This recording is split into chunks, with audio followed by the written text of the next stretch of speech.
What if I tell you that the tiny chip in a mobile phone has turned out to be deadlier than assault weapons of the modern era?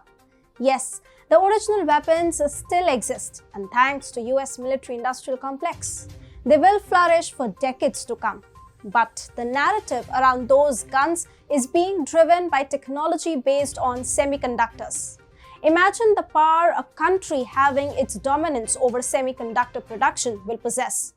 India too realizes this and is now making strides in the sector.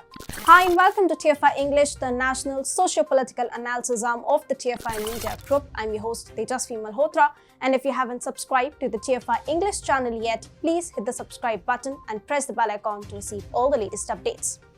Coming back to the story, in this video, I will outline India's semiconductor story. Let's begin. Semiconductors are the backbone of modernity. Naturally, India would not want to be left behind. Soon, it is going to be a semiconductor giant. Let's look at the developments in this sector and how PM Modi is changing India's technological growth story. According to various reports available in the public domain, companies have geared up to make India a semiconductor powerhouse. Tata Motors, the largest electric vehicle producer in India, has joined hands with Renesas Electronics, a Japanese chip maker, to design and develop semiconductor solutions. Moreover, both companies are also chalking out the modalities for collaboration in 5G and automotive services such as advanced driver assistance systems. Tata is also working towards developing an outsourced semiconductor assembly and test plant transforms silicon wafers into semiconductor chips. Not just Tata, but other companies are also optimistic about the future of India's semiconductor manufacturing.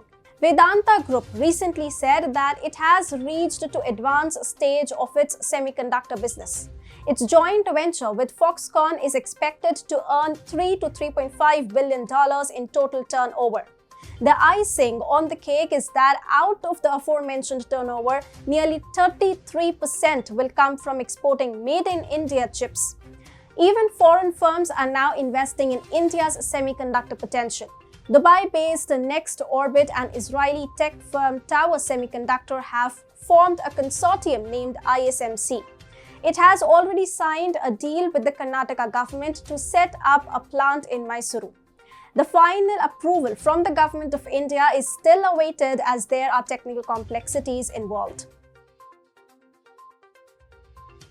Like every other innovation, India's semiconductor push is also driven by necessity. Earlier, India was largely dependent on imports of semiconductor chips for driving smartphones, radios, TVs, laptops, computers, and even advanced medical equipment. The imports mainly came from countries like the USA, Taiwan, South Korea, Japan, and the Netherlands. Among these suppliers, the USA and China were at a trade war, mainly around the originality of the manufactured chip produced in China. The trade war hampered supply in the pre-pandemic era. Then came the pandemic to give a final jolt. For a brief period, it felt as if the supply chain crisis would crush technological growth. India was also hampered by it.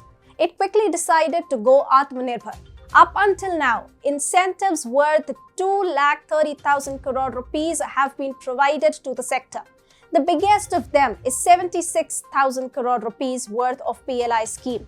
As soon as the government announced the PLI scheme for semiconductors, it received offers worth 1.53 lakh crore rupees to set up semiconductor and display plants. The aforementioned three joint ventures were chosen to drive India's semiconductor journey.